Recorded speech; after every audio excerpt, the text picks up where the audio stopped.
Assalamualaikum warahmatullahi wabarakatuh. Selamat pagi anak-anak. Bagaimana kabarnya hari ini? Ibu harap anak-anak sehat semua ya. Dan harus tetap semangat meski belajar di rumah. Baiklah anak-anak, pada pagi hari ini kita akan belajar mata pelajaran akidah dengan materi syirik. Anak-anak, sebelum kita mulai kegiatan pembelajaran, marilah kita membaca basmalah bersama-sama. 1, 2, 3. Bismillahirrahmanirrahim. Selesai. Oke anak-anak soleh dan solihah, di sini Bu Septi akan menjelaskan sedikit tentang pengertian syirik. Syirik yaitu menyamakan Allah Subhanahu wa Ta'ala dengan yang lain dalam hal yang menjadi kekhususan Allah.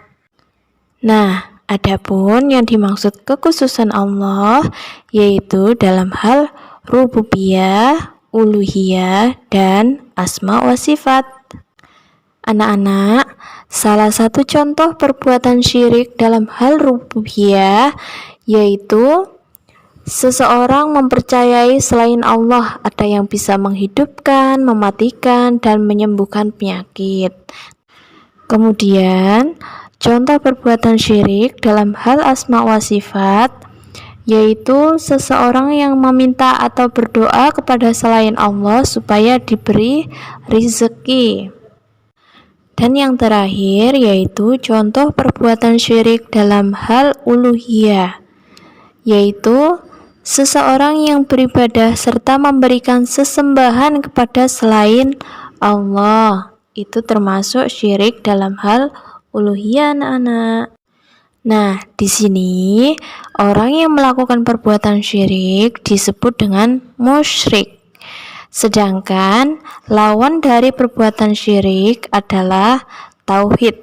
Diingat-ingat ya anak-anak. Selanjutnya yaitu macam-macam syirik. Macam-macam syirik terbagi menjadi dua. Yang pertama, syirik besar dan syirik kecil. Di sini, Bu Septi akan menjelaskan pengertian syirik besar terlebih dahulu anak-anak. Syirik besar yaitu menjadikan sekutu selain Allah yang disembah dan ditaati sama seperti menyembah dan mentaati Allah. Nah, untuk macam-macamnya, syirik besar terbagi menjadi 6. Yang pertama yaitu syirik dalam doa. Kemudian yang kedua, syirik dalam niat. Yang ketiga, syirik dalam ketaatan. Yang keempat, syirik dalam mahabbah. Yang kelima, syirik dalam rasa takut. Dan yang terakhir, syirik dalam tawakal. Yang kedua, yaitu pengertian syirik kecil atau syirik asghar. Syirik kecil yaitu menyamakan sesuatu selain Allah dengan Allah dalam bentuk perkataan maupun perbuatan. Nah, anak-anak, syirik kecil ini tidak sampai mengeluarkan pelakunya dari Islam, namun dapat mengurangi kesempurnaan tauhid dan merupakan dosa besar sekaligus dapat menjadi perantara menuju syirik besar. Anak-anak, macam-macam syirik kecil terbagi menjadi 3, yaitu yang pertama syirik qauli atau syirik perkataan. Yang kedua, syirik fi'li atau syirik perbuatan. Yang ketiga, syirik qalbi atau syirik dalam hati. Anak-anak, dari pengertian syirik tadi bisa dipahami ya? Kalau sudah, kita lanjut materi selanjutnya. Bahaya dari perbuatan syirik. Anak-anak, di antara akibat yang berbahaya dari perbuatan syirik adalah yang pertama, dosanya tidak akan diampuni jika meninggal dalam keadaan belum bertaubat dari perbuatan syirik. Hal itu disebutkan dalam Quran surat An-Nisa surat keempat ayat ke-48. Kemudian bahaya yang kedua yaitu Allah mengharamkan surga bagi orang yang berbuat syirik. Nah, hal ini tertuang dalam Quran surat Al-Maidah surat kelima ayat ke-72. Dan yang terakhir yaitu semua pahala amal kebaikan terhapuskan oleh syirik. Hal ini disebutkan dalam Quran surat Al-An'am surat ke-6 ayat ke-88. Yang terakhir yaitu perbedaan antara syirik besar dan syirik kecil.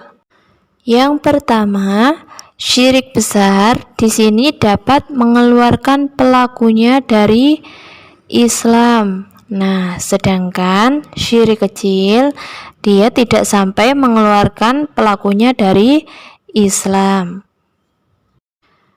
Yang kedua, syirik besar akan menghapus semua pahala amal baik.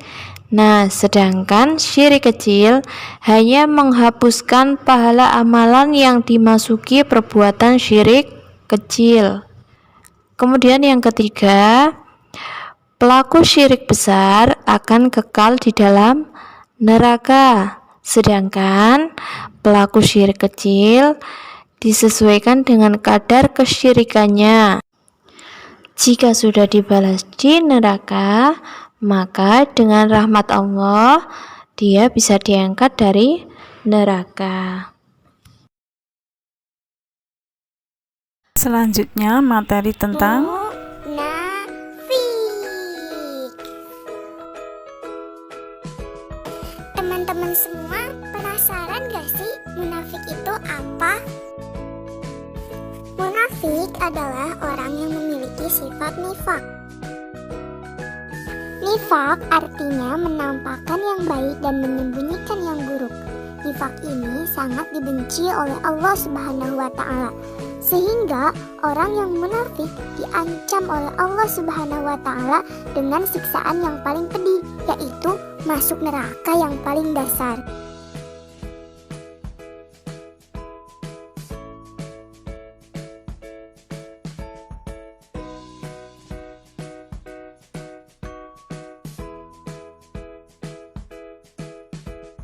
Neraka yang paling dasar adalah neraka Hawiyah. Nah, dalam neraka Hawiyah ini berisi orang-orang munafik. Neraka Hawiyah adalah neraka yang paling panas karena berada di paling dasar. Terus, orang munafik itu orang yang kayak gimana? Nah, orang munafik ada ciri-cirinya untuk membedakan dia orang munafik atau bukan. Sesuai dengan hadis Nabi Shallallahu Alaihi Wasallam, an Abi Hurairah anin Nabi Shallallahu Alaihi Wasallam, qala ayatul munafiki salasa, ida hadasa kadzaba, wa ida wa'ada akhlafa, wa ida tumina khona.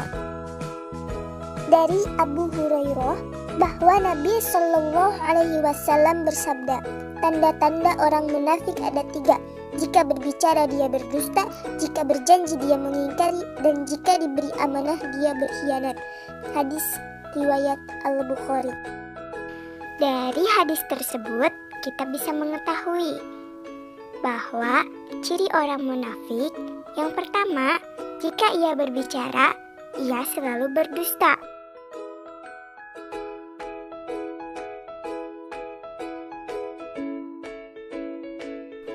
Ciri munafik yang kedua yaitu apabila ia berjanji, ia selalu ingkar pada janjinya. Sedangkan Sedangkan ciri munafik yang ketiga yaitu ketika ia diberi kepercayaan oleh orang lain atau diberi amanah oleh orang lain, maka ia akan berkhianat.